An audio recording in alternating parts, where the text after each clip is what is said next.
नमस्कार दोस्तों, आपके माता पिता, गुरुदेव, भगवान और इष्ट देव सभी को मेरा प्रणाम। भादवा की चौथ को भादुड़ी चौथ या बहुला चौथ भी कहा जाता है। इस दिन चौथ माता का व्रत भी किया जाता है और कहानी सुनी जाती है।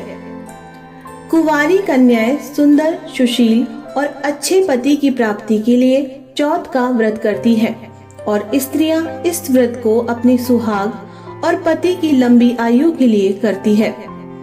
एक बुढ़िया माई के एक बेटा था। बुढ़िया माई अपने बेटे के लिए 12 महीने की चारों चौथ करती थी। बेटा लकड़ी लेकर आता था और दोनों माँ बेटा उनको बेचकर गुजारा करते थे। बुढ़िया माई रोजाना लकड़ी में से 2 लकड़ी रख लेती थी और चौथ के दिन बेटे से छुपकर बेचकर सामान लाती थी और 5 पुए बनाती थी। एक पुआ गणेश जी महाराज को, एक चौथ माता को, एक ब्राह्मण को और एक अपने बेटे को खिलाती थी और एक पुआ खुद खाती थी। एक चौथ के दिन बेटा अपनी पड़ोसन के घर गया। वह पुआ बना रही थी। जब उसने पूछा कि आज क्या है जो पुए बना रखे हैं, तब वह बोली, मैंने तो आज ही बनाए हैं, पर तेरी माँ तो हर चौथ को पुए बनाती है। उसने जाकर माँ से पूछा, माँ तू रोज पुए बनाती है, मैं इतनी मेहनत से कमाता हूँ। बुढ़िया माई बोली, मैं तो चौथ माता का व्रत करती हूँ। वह बोला कि तू मुझे रख ले या तो तू चौथ माता को ही रख ले। बुढ़िया माई बोली, मैं तो तेरे लिए ही चौथ का व्रत करती हूँ, इसलिए मैं तुझे छोड़ सकती हूँ, पर चौथ माता को नहीं। जब बेटा घर से जाने लगा तो बुढ़िया माई बोली, तू जा रहा है तो ये आंखें ले जा, जहाँ संकट आए वहीं ही पूर देना। बेटे ने सोचा बात झूठी है, पर ले चलने में क्या बुराई है। वह चलने लगा और वह थोड़ी दूर पहुंचा ही था कि उसने देखा कि खून की नदी बह रही थी।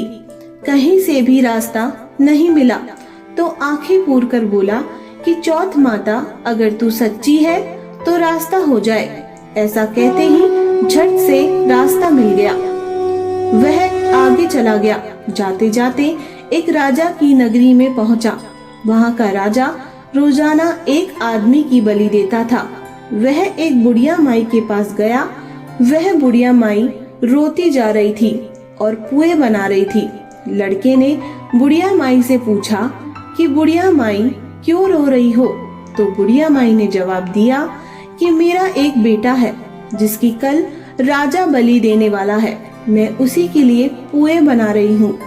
वह बोला, बुढ़िया माई अपने बेटे की जगह मुझे पुए खिला दे, मैं उसकी जगह बलि चढ़ने चला जाऊंगा। बुढ़िया माई ने कहा कि मैं दूसरे के पुत्र को कैसे भेज सकती हूँ, लेकिन वह नहीं माना। तो बुढ़िया माई ने उसको पुए खिला दिए। अगले दिन जब राजा का संदेशा आया तो बुढ़िया माई ने सोचा कि मैं कैसे दूसरे के बेटे को बलि चढ़ने के लिए भेज सकती हूँ, मैं ऐसा नहीं कर सकती। लेकिन बाहर की आवाज सुनकर वह जाग गया और राजा के आदमियों के साथ चला गया। वहाँ मटके पकाने का हाव बना हुआ था। वहाँ उन सब ने मिलकर उसको हाव में चुन दिया। वह आंखें पूर कर हाव में बैठ गया। एक दिन में ही हाव पक गया और मिट्टी के घड़े सोने चांदी के बन गए। वहाँ एक जमादारनी झाड़ू लगा रही थी। तब झाड़ू से कंकड़ उछड़कर उन बर्तनों से जा टकराया।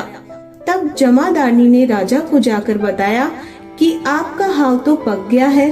तब राजा ने सोचा कि हाव तो 8 दिन में पकता है, आज 1 दिन में कैसे पक गया। जब जाकर देखा तो वहाँ पर तो मिट्टी की मटके की जगह हीरे मोती और सोने चांदी के कलश हो गए। अंदर से आवाज आई कि धीरे से उतारो, अंदर आदमी है।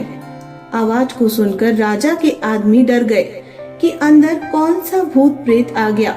फिर वह बोला कि डरो मत, मैं तो सिर्फ एक आदमी हूँ जिसको तुमने अंदर चुना था। देखा तो अंदर हरे ज्वारे उग रहे थे। राजा ने पूछा कि तू अंदर जीवित कैसे बच गया।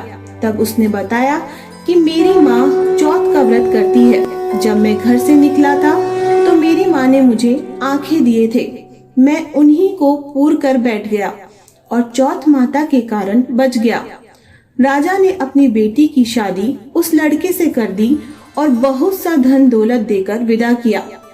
बूढ़ी माई का बेटा अपनी पत्नी के साथ घर आ गया और अपनी माँ से माफी मांग ली। हे चौथ माता, जैसे आपने बुढ़िया और उसके बेटे पर कृपा बनाई, वैसे सभी पर कृपा बनाना। भादवा की चौथ माता की कहानी कहने वाले को, कहानी सुनने वाले को, पुकारा भरने वाले को और पूरे परिवार पर अपनी कृपा बनाए रखना।